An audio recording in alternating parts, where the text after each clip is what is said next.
जिस कार्बन के साथ फंक्शनल ग्रुप लगा हुआ है वो मज़ीद 3 कार्बन के साथ जुड़ी हुई है, इसलिए उसको हम कह रहे हैं 3 डिग्री अल्कोहल। इसकी सबसे ज़्यादा रिएक्टिविटी है। क्यों रिएक्टिविटी है? क्योंकि इसकी बॉन्ड लेंथ ज़्यादा है। बॉन्ड लेंथ ज़्यादा है, इसको जिसकी बॉन्ड लेंथ ज़्यादा होगी उसको तोड़ना आसान होगा। अस्सलाम वालेकुम बच्चों, क्या हाल चाल है? ठीक होगा। आज हम स्टार्ट करेंगे preparation of haloalkanes by alcohols. हमने अल्कोहल से हेलो एल्केन्स तैयार करने हैं, हमारा ये आज वाला मेथड है। तो अल्कोहल्स क्या होते हैं? अल्कोहल्स होते हैं ROH। आर क्या चीज़ है? आर है अल्काइल। ये C2H5 भी हो सकता है, ये CH3 भी हो सकता है, यानी इथाइल भी हो सकता है, मिथाइल भी हो सकता है, और OH ये अल्कोहल के लगा हुआ है। तो ROH से हम प्रिपेयर करेंगे RX। किसी भी केमिकल रिएक्शन में एक सबस्ट्रेट होता है, दूसरा रिएजेंट होता है। रिएजेंट हमेशा अटैक करता है सबस्ट्रेट के ऊपर। तो 3 तरीक़ों से हम RX बना सकते हैं बाय यूजिंग अल्कोहल। तो फर्स्ट जो मेथड है वो है हाइड्रोजन हैलाइड यूज़ करके, यानी रिएजेंट हम अगर हाइड्रोजन हैलाइड यूज़ करें तो हम RX बना सकते हैं। यानी हाइड्रोजन हैलाइड क्या होता है? HX। इसमें HBr हो सकता है, इसमें HCl हो सकता है। तो ये हाइड्रोजन हैलाइड्स हैं एज अ रिएजेंट। सेकंड जो स्टेप है वो है फास्फोरस हैलाइड, हम यूज़ कर सकते हैं। फास्फोरस हैलाइड क्या होते हैं? PX3, PX5 हो सकते हैं। थर्ड है अगर इन केस अगर हमें RCl बनाना है तो हम यूज़ करेंगे थाइनाइल क्लोराइड। थाइनाइल क्लोराइड का फार्मूला देखो SOCl2 है। तो सबसे पहले जो मेथड है वो है बाय HX। HX से हम कैसे हेलो एल्केन्स प्रिपेयर कर सकते हैं? अब यहाँ से देख लो, फर्स्ट वाला है बाय यूजिंग HX, यानी हम रिएजेंट यूज़ कर रहे हैं HX हाइड्रोजन हैलाइड से हम यूज़ कर रहे हैं। और यहाँ पे हम पहली एक चीज़ आपको क्लियर होनी चाहिए, यहाँ से क्वेश्चन बन सकता है। और वो क्वेश्चन ये है कि किसकी रिएक्टिविटी ज़्यादा होगी।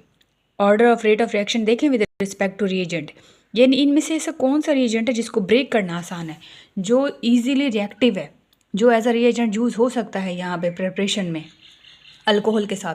तो सबसे पहले है HI। इसकी सबसे ज़्यादा रिएक्टिविटी है। क्यों रिएक्टिविटी है? क्योंकि इसकी बॉन्ड लेंथ ज़्यादा है। बॉन्ड लेंथ ज़्यादा है, इसको जिसकी बॉन्ड लेंथ ज़्यादा होगी उसको तोड़ना आसान होगा। सेकंड थिंग, उसको तोड़ना आसान, तो इसका मतलब है कि वो ज़्यादा रिएक्टिव है। तो HI सबसे ज़्यादा रिएक्टिव है। HI सबसे ज़्यादा रिएक्टिव है, फिर उसके बाद HBr, और फिर HF तो बहुत ही कम देता है क्योंकि उसकी इलेक्ट्रॉनिटी ज़्यादा है। यहाँ पे देखिए इसकी बॉन्ड लेंथ सबसे ज़्यादा है, और जिसकी बॉन्ड लेंथ सबसे ज़्यादा होती है उसको तोड़ना आसान होता है, इसलिए ये ज़्यादा रिएक्टिव रिएजेंट है हमारे पास।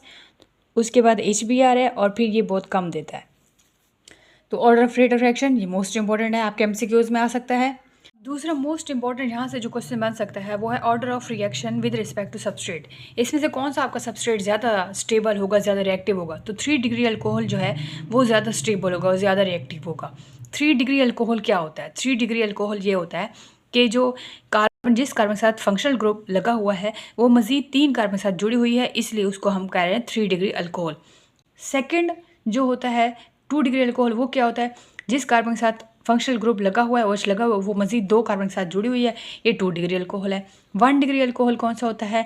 जिसके साथ फंक्शनल ग्रुप लगा हुआ है वो सिर्फ और सिर्फ एक उसके ऊपर जो है हमारे पास मिथाइल ग्रुप लगा हुआ है, तो वो 1 डिग्री अल्कोहल है। तो यहाँ से क्वेश्चन बन सकता है कि कौन ज़्यादा रिएक्टिव है, कौन ज़्यादा स्टेबल है? तो यहाँ पर 3 डिग्री अल्कोहल ज़्यादा स्टेबल है। फिर ये ऑर्डर ऑफ रिएक्शन है विद रिस्पेक्ट टू अल्कोहल। तो यहाँ पे मैंने बता दिया। फिर यहाँ से एक और क्वेश्चन बनता है कि कार्बोकैटाइन कहाँ पे जनरेट होगा। अब कार्बोकैटाइन जहाँ पे जनरेट होना है, जो ज़्यादा स्टेबल होगा वो ही कार्बोकैटाइन जो ज़्यादा स्टेबल होगा वो आगे जाएगा। यहाँ पे रेडिकल तो जनरेट नहीं होने वाला। रेडिकल तो जब जनरेट होता है हाइड्रोजनेशन के केस में, जहाँ पे हमारे पास सनलाइट यूज़ होती है, तो हम यहाँ सनलाइट यूज़ ही नहीं कर रहे, तो यहाँ जो हमारे पास जनरेट होगा वो होगा हमारे पास कार्बोकैटाइन, और 3 डिग्री कार्बोकैटाइन ज़्यादा स्टेबल होगा और वही आगे जाएगा। कैसे कार्बोकैटाइन जनरेट होगा? यहाँ पे सिंपल सी बात है, सामने नज़र आ रहा है हमारे, ये ऑक्सीजन जहाँ से इलेक्ट्रॉन लेगा, इलेक्ट्रॉन लेके इसके ऊपर प्लस चार्ज जनरेट हो जाएगा और कार्बोकैटाइन जनरेट हो गया है। जैसे ही इलेक्ट्रॉन यहाँ से निकले, ये छीन के गया, इसने ऑक्सीजन ने छीन लिया यहाँ से इलेक्ट्रॉन, तो यहाँ इसके ऊपर कार्बोकैटाइन जनरेट हो जाएगा, और ये 3rd डिग्री वाला ज़्यादा स्टेबल है और यही फिर आगे जाएगा। तो अब स्टार्ट करते हैं। हमारा फर्स्ट मेथड है by using HX hydrogen halide से हम कैसे हेलो एल्केन्स प्रिपेयर कर सकते हैं। हमारे पास यहाँ पर रिएजेंट है हाइड्रोजन हैलाइड, और फिर अल्कोहल की प्रेजेंस में हमने यूज़ करना है, हमने जनरेट करवाना है हेलो एल्केन्स। अब देखो फर्स्ट मेथड है हमारा बाय यूजिंग HX। HX को यूज़ करते हुए एज अ कैटलिस्ट यूज़ करते हुए हम HX as a catalyst use करेंगे और हम हेलो एल्केन्स बनाएंगे। तो सबसे पहले कौन सा अल्कोहल हम यूज़ करेंगे? हम यूज़ करेंगे 1 डिग्री अल्कोहल, और हम यहाँ जो HX यूज़ कर रहे हैं वो हमारे पास है HCl यूज़ कर रहे हैं, और साथ में हमारे पास 1 डिग्री अल्कोहल है। तो साथ में हम ZnCl2 भी यूज़ करेंगे। क्यों यूज़ करेंगे? क्योंकि ये एज अ डिहाइड्रेटिंग एजेंट काम करेगा और इस बॉन्ड को तोड़ने में हेल्प करेगा। ये ऑक्सीजन और कार्बन का बॉन्ड है ना, इसको तोड़ने में ये ZnCl2 हेल्प करेगा। एक तो ये बॉन्ड तोड़ने में हेल्प करेगा, लेकिन दूसरी बात ये पार्टिसिपेट नहीं करेगा। ये नहीं है कि उसके साथ रिएक्शन कर ले, नहीं, ऐसा नहीं है। ये सिर्फ और सिर्फ इस बॉन्ड को तोड़ने में हेल्प करेगा। तो यहाँ पे ZnCl2 डिहाइड्रेटिंग एजेंट काम कर रहा है और ब्रेक कर रहा है बॉन्ड को तोड़ने में, जो कार्बन और ऑक्सीजन का है। ये यहाँ मैंने लिख भी दिया। तो यहाँ पे हमारी डिज़ायर्ड प्रोडक्ट हमें मिल गई। फर्स्ट स्टेप पहले हमारे पास क्या हुआ, ये जो हमारे पास वाटर है ये निकलेगा यहाँ से, और ये Cl क्लोरीन जो है इधर आके अटैच हो जाएगा। तो यहाँ हमारे पास हेलोल्केन्स आ गया और वाटर रिमूव हो गया। यहाँ पे हम अब 2 डिग्री अल्कोहल लेंगे। तो जब 2 डिग्री अल्कोहल लेंगे, यहाँ देखें कार्बन के साथ 2 मिथाइल ग्रुप अटैच है, तो ये जो है 2 डिग्री अल्कोहल है। 2 डिग्री अल्कोहल जब हम लेंगे तो हमारे पास यहाँ फिर वही HCl हम लिखेंगे, फिर यहाँ पे ZnCl2 हमें लेना लाजमी है। तो फिर यहाँ पे क्या होगा, जहाँ पे H2O यहाँ से निकल जाएगा और ये Cl इस तरह इसके साथ अटैच हो जाएगा। तो यहाँ पे देखिए हमारे पास न्यू हेलोल्केन बन गया और ये वाटर रिलीज़ हो गया। अब हम बनाएंगे 3 डिग्री अल्कोहल से। 3 डिग्री अल्कोहल के लिए हमें HCl चाहिए, फिर वही HCl यूज़ होगा, लेकिन यहाँ पे एक बात, यहाँ पे ZnCl2 रिक्वायर्ड नहीं है। ये बॉन्ड आसानी से टूट जाएगा और हमारा हेलोल्केन्स बन जाएगा। तो यहाँ पे देखें वाटर यहाँ पे रिलीज़ होता है। ये देखें हाइड्रोजन जहाँ से ये ले जाएगा OH और ये हाइड्रोजन यहाँ से अलग, ये H2O यहाँ से अलग हो जाएगा और ये हेलोल्केन हमें मिल जाएगी। तो ये 3D अल्कोहल से ये फॉर्म बन जाएगा यहाँ, लेकिन यहाँ पे ZnCl2 रिक्वायर्ड नहीं है, यहाँ क्रॉस लगा दिया मैंने। अब इन केस अगर हम HBr यूज़ करें तो क्या होगा, HBr जब हम यूज़ करेंगे तो हमें यहाँ पे सल्फ्यूरिक एसिड लाजमी यूज़ करना होगा, H2SO4 साथ में लाजमी होगा। तो यहाँ पे देखिए हमने अल्कोहल लिया ROH, साथ में HBr और H2SO4 क्योंकि वो लाजमी है। जब हम रिएक्शन करवाएंगे सिंपल है, फिर यहाँ से H निकलेगा, फिर यहाँ से OH वाटर निकल गया और हमारा RBr फिर वह आ गया। नेक्स्ट अगर हम यहाँ पे आपकी बुक में भी मेंशन है, अगर हम KBr यूज़ करें तो अब यहाँ पे KBr जब यूज़ करेंगे तो पहली तो प्रोडक्ट हमारी पास है कि RBr हमारी बन गई। उसके बाद हमारा वाटर भी यहाँ से देखें ये जो H2SO4 है ना, अब ये यहाँ पार्टिसिपेट करेगा। H2SO4 में से एक H निकलेगा और इधर जाएगा तो ये वाटर बन गया। फिर ये K भी बचा है, SO4 भी बचा है और इसका एक H भी बचा है, तो ये यहाँ यूज़ करेंगे। इतना आसान है कि तो ROH यहाँ पे KBr के साथ जब रिएक्शन कर रहे हैं तो H2SO4 की मौजूदगी में H2SO4 भी यहाँ पे अब पार्टिसिपेट करेगा, तो ROH की जगह यहाँ पे Br यहाँ पे आ जाएगा और ये जो H है ये इस H के साथ कंबाइन होकर H2 के फॉर्म में निकल गया और साथ में ये जो K बच गया, पीछे एक H बच गया और SO4, तो ये यहाँ आ जाएगा। हाँ, ये एज अ बाई प्रोडक्ट होगा। अगर हम HI यूज़ करें तो क्या होगा, HI के साथ इसका जो सूटेबल एसिड है वो H3PO4 है। कुछ भी नहीं करना, सिंपल फिर वही ROH है, HI यूज़ करेंगे और इसका एसिड यूज़ करेंगे H3PO4।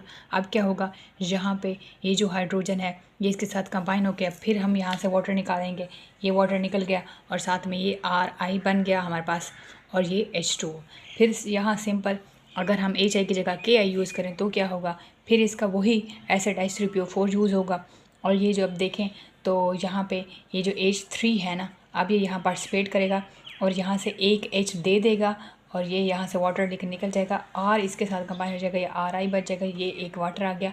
अब पीछे 2 H बचे हमारे पास क्योंकि ये H3PO4 है, H3PO4 है, तो यहाँ से एक H तो इधर आ गया, पीछे 2 बच गए, ये बच गया H2PO4 और ये K भी हमारे साथ, तो ये यहाँ पे बाई प्रोडक्ट बनेगा। ये सिंपल से मेथड थे HX के थ्रू। अब PX3 PX5 के साथ कैसे करेंगे, मतलब PCl3 और PCl5 के साथ इसका रिएक्शन करवाएंगे। तो हमें सिंपल है ROH लेना है हमने और यहाँ पे PCl3 हम यूज़ करेंगे। अब यहाँ पे RCl तो हमारे पास बनेगा ही बनेगा, वो तो अंडरस्टूड है। साथ में क्या बनेगा, अब देखो यहाँ पे एक और H नहीं है कि हम H2 निकाल सके, तो हमारे पास RCl तो बनेगा ही बनेगा। अब हम क्या करेंगे, यहाँ पे हमारे पास 3 हैं यहाँ पे Cl, तो अब हम क्या करेंगे, हम यहाँ पे 3 लगा लेंगे और हम यहाँ पे भी 3 लगा लेंगे। तो अब यहाँ पे 3 R है, ये बैलेंस हो गया और ये Cl3 भी हमारे पास बैलेंस हो गया। लेकिन अब एक और मसला है, हमारे पास यहाँ 3 ऑक्सीजन है और 3 हाइड्रोजन है, तो इसके लिए हम क्या करेंगे, और एक यहाँ पे अब P बचा है, तो ये P तो अब यहाँ ये जो H है हमारे पास, यहाँ पे हम लिखेंगे H3PO3। ये देखें यहाँ पे 3 H है ना हमारे पास, तो हम लिखेंगे H3 और ये P और ये O3। तो ये हमारे पास इस तरह बनेगा। फिर हमें कि अगर हम यहाँ पे हमारे पास PBr होता, अब PBr डायरेक्ट रिएक्ट नहीं कर सकता, पहले रेड फास्फोरस बनेगी, रेड फास्फोरस रिएक्ट करेगी Br के साथ, तो ये PBr बनेगा, तो वो रिएक्ट करेगा और हमें RX मिलेगा। तो ROH के साथ ही जो PBr डायरेक्ट नहीं बन सकता, हम रेड फास्फोरस को रिएक्ट करवाएंगे 3Br2 के साथ, तो हमारे पास PBr3 हमारे पास आएगा। अब इस PBr3 को हम इसके साथ कराएंगे तो हमारे पास RX मिलेगा, यानी रेड फास्फोरस को लाजमी है हमारे पास Br2 के साथ रिएक्ट करना, तब हमारे पास ये RX आएंगे। नेक्स्ट है PX5 के साथ, यानी PCl5 के साथ जब कराएंगे तो क्या होगा, हम सिंपल वही है ROH यहाँ पे हम लेंगे और यहाँ पे हम PCl5 लेंगे, तो हमें क्या बनेगा, हमारे पास RCl तो लाजमी बनेगा ही बनेगा। अब यहाँ पे OH है और यहाँ पे एक H नहीं है, तो अब H, तो एक Cl हमारे पास ये पड़ा, ये हो गया PCl5 है ना, तो एक Cl तो यहाँ यूज़ हो गया RCl में, एक तो ये Cl यूज़ हो गया। अब दूसरा इसके पास H है, तो यहाँ पे हम इसके साथ एक और HCl निकाल लेके, और अब हमारे पास पीछे बच गए तीन HCl बचे हैं, एक P बचा है और एक O बचा है, तो यहाँ पे देखिए POCl3, तो ये हमारे पास ये 5 पूरे हो गए Cl पे। यहाँ ये एज अ बाई प्रोडक्ट बनेगा, तो आपने इसका ज़रा ध्यान रखना है।